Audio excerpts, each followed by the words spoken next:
Like I said in the last video, I've already got the base cabinets all done. There's not a whole lot to them. End panels on each end, plus the bottom panel is full. It goes through. These other divider panels sit on the bottom panel. The bottom panel itself sits on a base that I built in place. The countertop itself is going to be porcelain, and to support that I have 2 layers of plywood, 1 layer of 3/4, and then another layer of 1/2 inch glued right on top of that. Right after I finished building the base cabinets, I trimmed the window. This is 3/4 inch plywood on the inside and solid maple on the face. You'll notice that I didn't miter the corners, and that was on purpose. It'll match the look of the frame and panel doors that will be in the rest of the kitchen. These are some of the first drawers that I made. This one here is for trash and fits these plastic buckets. The plastic buckets are the right size for these normal shopping bags. The one above is, normal stuff you put in there. And then the cutlery drawer here, and these all are full extension like that. And these over here, this is the biggest drawer in the kitchen. This is for pots. It's about 11.5 inches deep. I don't know, around 32 inches wide and 21 inches from front to back. And again, full extension. Ones above are just the same except shallower. I just finished making this pair, and this one's more of a roll-out tray. Stand mixer, meat grinder fit on there. And then the one above is actually for bread. I had this in my old kitchen. It's a drawer specifically to put bread in. I made it nice and deep, and of course it's the full depth as well. I've already built 2 uppers and installed them. This one here and the one above the range hood, that one's much simpler. This one has 3 shelves. These are just 3/4 inch plywood. They sit on shelf pins, and there's shelf pin holes in the side of the cabinet. I've got more uppers to make, and I'll cover those in an upcoming video. There's not a whole lot to these. These are 3/4 inch plywood. Someone took exception, a couple of people actually pointed out in the last video, that this is not plywood. Well, everybody that does this kind of stuff calls this kind of thing plywood, regardless of what the core material is.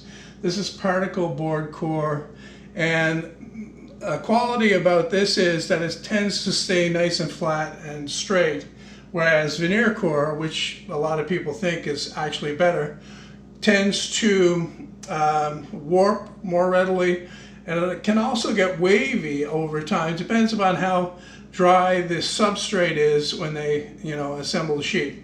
I still don't have the face frame put on here yet. What I want to do is get all of the upper cabinet boxes themselves made first. Then I can machine all the parts for the face frame at the same time, so I'll wind up with a consistent thickness throughout the room and I won't have any mismatches. Also, doing all that at the same time will save a significant amount of time for setup and so on. Well, it's time to get on with what I want to do in this video, and that's to install these 2 drawers. These are the ones that I made in the last video. In the meantime, I gave them 3 coats of water-based polyurethane, so they're ready to use now. I'm going to take this drawer out so it won't be in my way. Whoa, that's heavy. Cast iron frying pans. I've made a jig right here, a very simple jig actually. And what that does is it lines up with the mark that I've already got there, and it squares to the face of the cabinet, and I'll hold it in place, and I'll take my rubber mallet and I'll just pound on the screws that I've got partially sticking out the other side.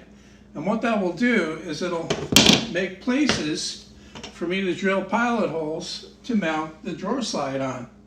As simple as that. Now if you want more details on this jig and how I made it, I've got a video on my main channel. Yeah, the jig makes a nice dimple right where I need to drill. It'll guide the bit. Okay, with the pilot holes drilled, I can get a screw in. Now these ones that the jig lines up with are slotted, so I got adjustment back and forth if I need it.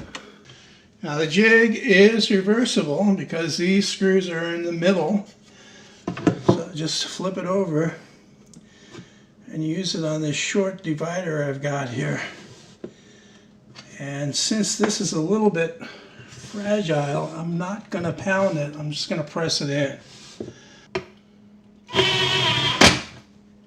The jig will actually mark the hole locations for this part of the slide, but it marks these vertical slots here, which I really don't like to use. I prefer to draw a line right on the side of the cabinet using my little combination square. I'll just use the slide itself lined up and drill the holes where they need to be drilled.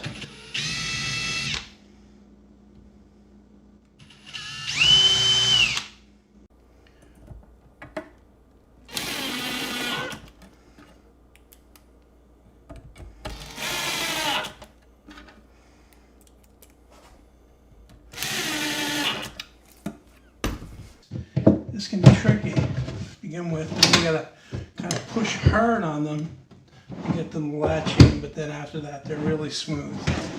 And this looks good. The only thing I want to do is put a screw right here as a temporary pull.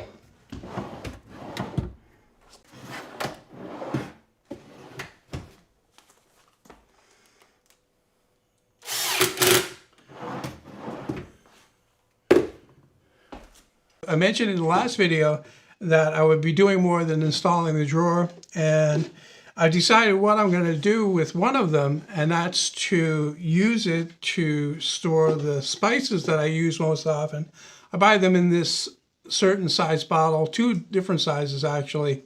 So as you can see in the picture, I actually laid them on the edge of the countertop and lined them up with the size of the drawer that I have, the depth and the length, and I worked out the size that the ramps need to be, and I made a mock-up.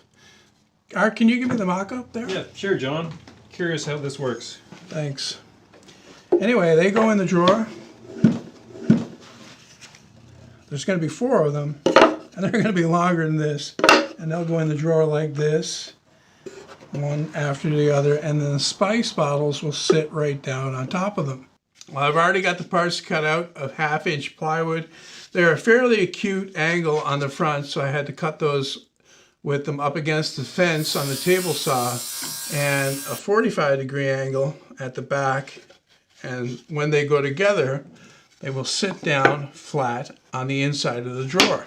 To clamp these together, I'm just going to use masking tape, a strip of it across the miter. I'll put the pieces tight together.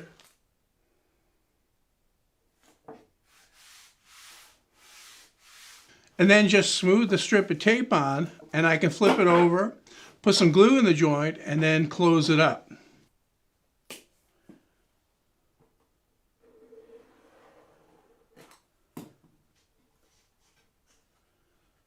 And then I'll take another piece of tape and use that to hold it closed until the glue dries.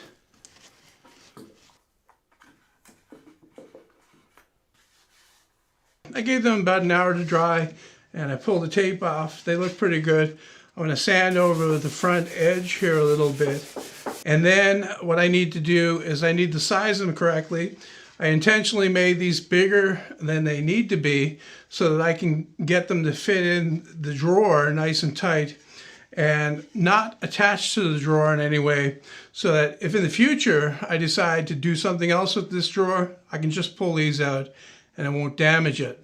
I'm going to trim these on a table saw, but because my miter slot actually lines up with the edge of this thing, I've got a scrap piece of plywood to put underneath it to set it on so I can make the cut.